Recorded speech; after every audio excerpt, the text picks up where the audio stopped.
नीतीश कुमार जी किसी विचारधारा से ज़्यादा उनकी अपनी विचारधारा है कि कुर्सीवाद के वो सबसे समर्थक हैं।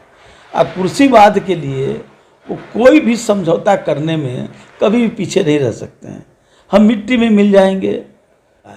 समय का इंतज़ार कीजिए, समय बहुत जल्द अब आ रहा है। अब समय ज़्यादा इंतज़ार करने की ज़रूरत नहीं है। उसी समय में आपको एक नया फिल्म देखने को मिलेगा।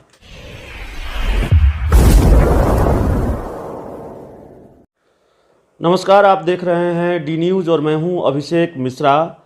बिहार में शराबबंदी को लेकर खूब सियासत हो रही है और इसकी अपनी एक वजह है। जिस राज्य में पूर्ण शराबबंदी है, जिस राज्य में पूर्णतः शराबबंदी है, उस राज्य में जहरीली शराब से मौतें हो रही हैं। और एक मामला नहीं है, कई मामले हैं जो लगातार सामने आ रहे हैं। दर्जन भर लोगों की मौत की खबरें हाल के दिनों में आ चुकी है, अगर हमारी जानकारी सही है तो ऐसे में विपक्ष का आक्रमण और तेज हुआ है सरकार पर, मुख्यमंत्री नीतीश कुमार पर। शराबबंदी मुख्यमंत्री नीतीश कुमार का सिर्फ फैसला नहीं, उनकी जिद माना जाता है। लेकिन जब ये घटना सामने आई कि नवादा में आधा दर्जन लोग जहरीली शराब से मर गए, 11 लोग रोहतास में और दूसरी जगहों पर, तो विपक्ष का आक्रमण और तेज हुआ है। हमारे साथ बात करने के लिए आरजेडी के कद्दावर नेता, बिहार सरकार के पूर्व मंत्री श्याम रजक सर मौजूद हैं। सर, जरूर आश्चर्य की बात है कि शराबबंदी वाले बिहार में जहरीली शराब से मौतें हो रही हैं और आप लोग तो लगातार सरकार को घेरते रहे हैं इस चीज़ को लेकर। देखिए, सबसे पहले तो मैं ये कह दूं कि राष्ट्रीय जनता दल गांधी, लोकनायक जयप्रकाश और कर्पूरी ठाकुर के विचारों को मानने वाली है और हम लोग लगातार शुरू से ही शराब के बंदी के पक्षधर रहे हैं। और जब नीतीश कुमार जी ने और उस समय महागठबंधन ने, जब नीतीश जी थे तो उस समय हम लोगों ने सामूहिक रूप से शपथ भी लेने का काम किया था शराबबंदी के पक्ष में। और बड़े ही एक विश्वास था कि शराबबंदी पर सरकार उचित निर्णय लेगी और हर तरह से इसको रोकने का काम करेगी। लेकिन फैसला शराबबंदी का सरकार का ही नहीं, पूरे लोगों का है और सभी लोगों ने इस पर समर्थन दिया था। लेकिन इसको रोकना, इसको बंद करना, इसमें किसी तरह की अनियमितता नहीं हो, ये सरकार की जिम्मेदारी होती है। लेकिन एक नई ट्रेंड आया है, खुद वो फेल हो रहे हैं और विपक्ष को दोष दे रहे हैं और पुरानी चीज़ें याद दिलाने का काम कर रहे हैं।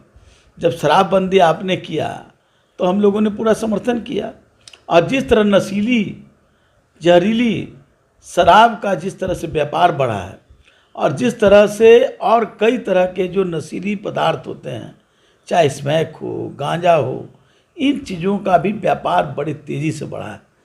हम कहते हैं कि सरकार भी अपने आप को तैयार है कि इसको रोके, लेकिन क्या कारण है कि रुक नहीं रहा है? इसका मतलब कि सरकार के जो फैसले हैं या सरकार का जो निर्णय है उसका पालन उनके पदाधिकारी नहीं कर रहे हैं, या कहिए कि सरकार का जो निर्णय है उसके साथ सरकार का जो प्रशासन है वो सहयोग नहीं कर रहा है, या कहिए कि सरकार के ही लोग इसमें सिर्फ बोलने में कह सकते हैं लेकिन उसका अनुपालन नहीं कर रहे हैं।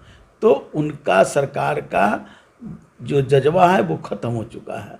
इसलिए मैं कहता हूँ कि अभी भी हम बार बार कहते हैं कि तमाम विपक्षी लोगों को इसमें कॉन्फिडेंस में लेना चाहिए और सभी लोगों को, आम जनता में, इनको तो शराबबंदी के पहले अवेयरनेस करना चाहिए था, जनता के बीच जाना चाहिए था।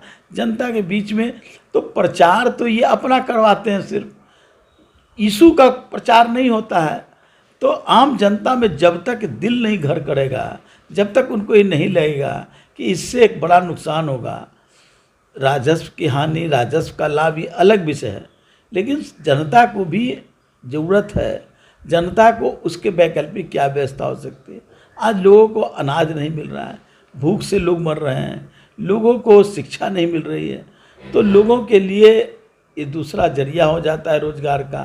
जो अवैध जरिया है, हम इसका समर्थन नहीं करते हैं, लेकिन सरकार को इस पर अंकुश लगाना चाहिए। आप ये कह रहे हैं कि शराबबंदी में सख्ती से ज़्यादा जागरूकता की ज़रूरत है, क्योंकि सख्ती का कोई असर दिख नहीं रहा है। निश्चित, जब तक लोकतंत्र में क्या है, आम जन का सहयोग, आम जन की भागीदार बनाना। आप आम जन को भागीदार नहीं बना रहे हैं, आप पुलिस के लाठी करके, आप तानाशाही करके किसी चीज़ पर आप निर्णय थोपना चाहते हैं तो ये नहीं होगा।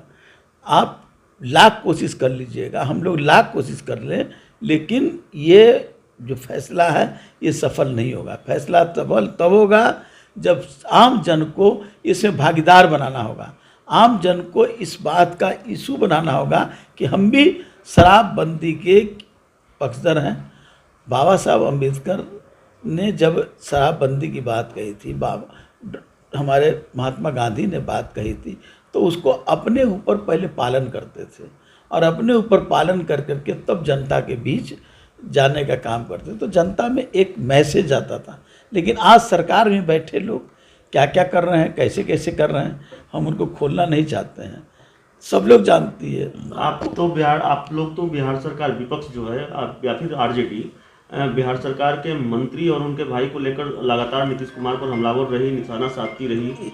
इसीलिए ना मैं कह रहा हूँ कि जनता देखती है कि जो घोषणा करता है, जो फैसला करता है, जो इस पर अंकुश लगाने वाला है, उसके नज़रिया क्या है, उसका रास्ता क्या है, और उसका अनुपालन करती है जनता। जनता के बीच ये जाना चाहिए कि हम खुद हैं। गांधी ने कहा था कि पहले खुद पर अपना प्रयोग करो और जब वो सफल हो तब आम जन तक कहने का काम। आज पश्चिम बंगाल में दूसरे चरण का चुनाव हो रहा है और वहाँ आरजेडी जिस रणनीति पर काम कर रही है, जिस रणनीति के तहत चुनाव लड़ रही है, उसकी स्क्रिप्ट बताई जाती है कि आप ही ने लिखी। आप पश्चिम बंगाल के दौरे पर कई बार गए थे और पार्टी ने आपको ये जिम्मेवारी दी थी। पश्चिम बंगाल में क्या होता हुआ देख रहे हैं? देखिए, जिस तरह से भारतीय जनता पार्टी ने सारी संस्थानों को उपयोग कर रही है इस चुनाव में, चाहे वो जो भी संस्थान हो, सरकारी संस्थान हो, सामाजिक संस्थान हो, जो संस्थान निष्पक्ष होती है सबका उपयोग कर रही है। लेकिन जब जनता जागृत होती है तो वो सब चीज़ कोई काम नहीं करता है। याद कीजिए 1947 में, 1942 में, याद कीजिए 1974 में किस तरह से शासक वर्ग, कभी अंग्रेज थे और कभी और कोई तानाशाह था, जब वो अंकुश लगाती थी सारे संगठनों को, सारी संस्थाओं को अपने उपयोग लाने का काम करती। लेकिन जनता जगी थी और जनता ने जग कर करके ऐसे नेतृत्व के साथ रह कर करके देश को आज़ादी भी दिलाने का काम किया था और तानाशाह को भी ख़त्म करने का काम किया था।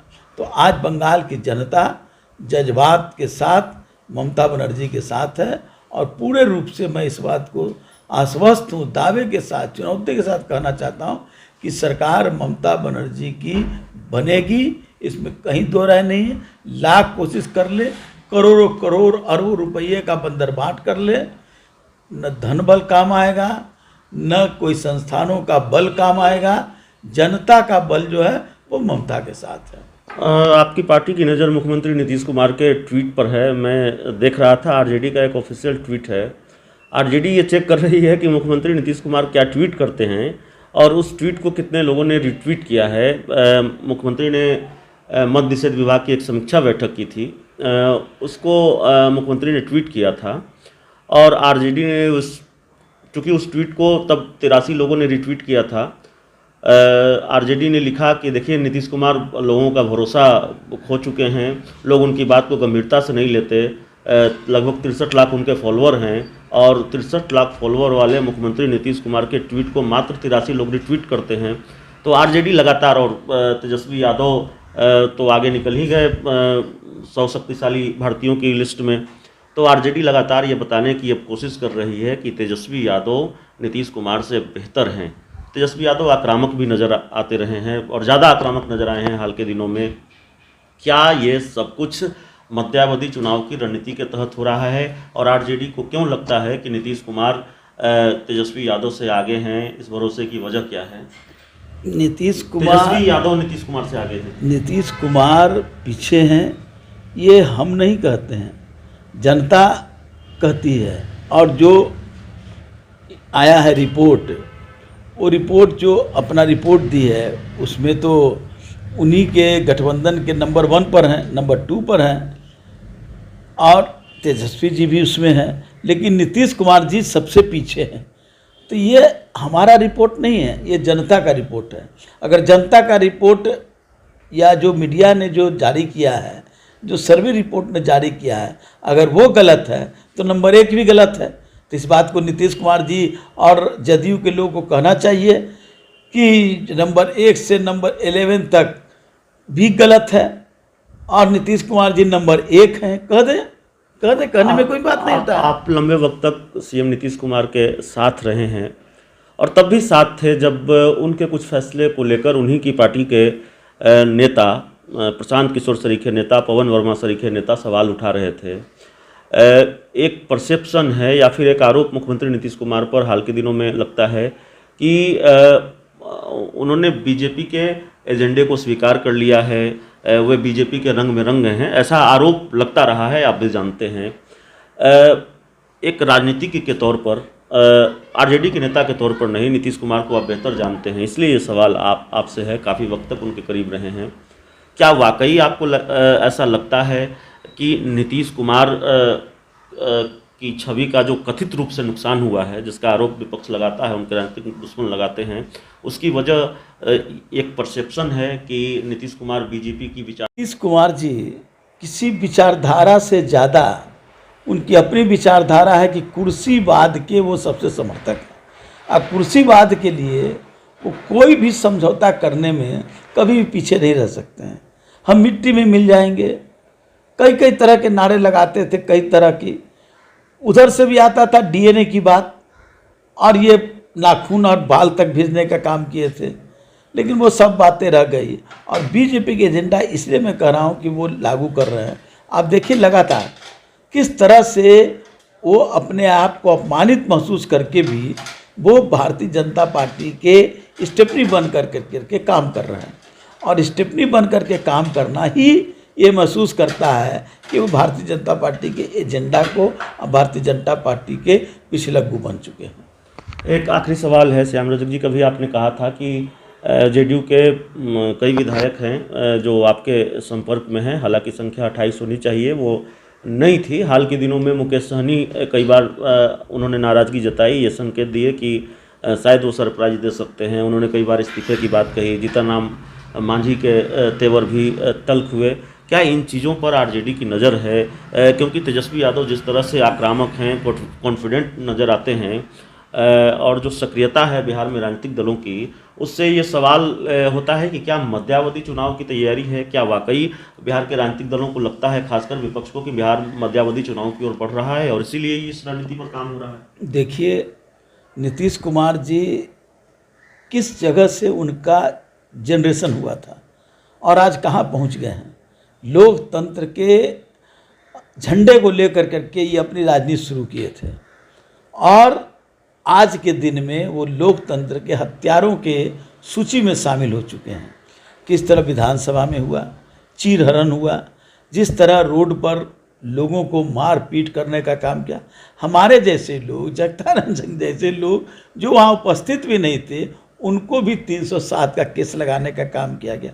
तो ये बताता है कि नीतीश कुमार जी अपने आप को हतोत्साहित हैं, परेशान हैं, और उनके अंदर जिस तरह से विरोध प्रकट हो रहा है, समय का इंतज़ार कीजिए। समय बहुत जल्द अब आ रहा है, अब समय ज़्यादा इंतज़ार करने की ज़रूरत नहीं है। उचित समय में आपको एक नया फिल्म देखने को मिलेगा। उचित समय में एक नया फिल्म देखने को मिलेगा। हालांकि हमने कहा था कि आखिरी सवाल है, एक सवाल और है सर, क्या आप ये मानते हैं कि पश्चिम बंगाल के चुनाव का जो परिणाम होगा, हार जीत चाहे किसी की हुई, लेकिन उस हार जीत का असर बिहार की राजनीति पर देखने को मिलेगा? बंगाल का चुनाव ममता बनर्जी जीतेंगी, और उसका असर सिर्फ बिहार पर नहीं, बिहार पर तो होगा ही, लेकिन देश की राजनीति में एक बड़ा चक्रवात आएगा और देश की राजनीति में एक बड़ी उथल पुथल होगी। आप विश्व के स्तर पर आप देखिए किस तरह भारत का अपमान हो रहा है। देश का प्रधानमंत्री बांग्लादेश में जा कर करके ये क्या क्या वक्तव्य झूठ बोलने का वो प्रकाष्ठा पर चला गया हो, और इस तरह से वो कर रहा है, तो बंगाल चुनाव के बाद, असम चुनाव के बाद, जहाँ उनका खटिया अब बिस्तर गोल होने वाली है या हो चुकी है, तो उसका असर तो बिहार पर तो बड़ा पड़ेगा ही, लेकिन पूरे देश में असर पड़ेगा। तो बंगाल चुनाव का असर बिहार की राजनीति पर पड़ेगा, पूरे देश की राजनीति पर पड़ेगा। नीतीश कुमार ने जाहिर तौर पर बीजेपी के एजेंडे को स्वीकार कर लिया है। आरजेडी के बड़े नेता श्याम रजक सर से हम बात कर रहे थे और कुछ राजनीतिक सवाल थे शराबबंदी को लेकर। बिहार में जो शोर है और शोर की वजह बहुत माकूल वजह है, बिहार में जहरीली शराब से मौतें हो रही है, उस पर हमने बातचीत की। तो इस पूरे इंटरव्यू में इतना ही। बहुत बहुत धन्यवाद।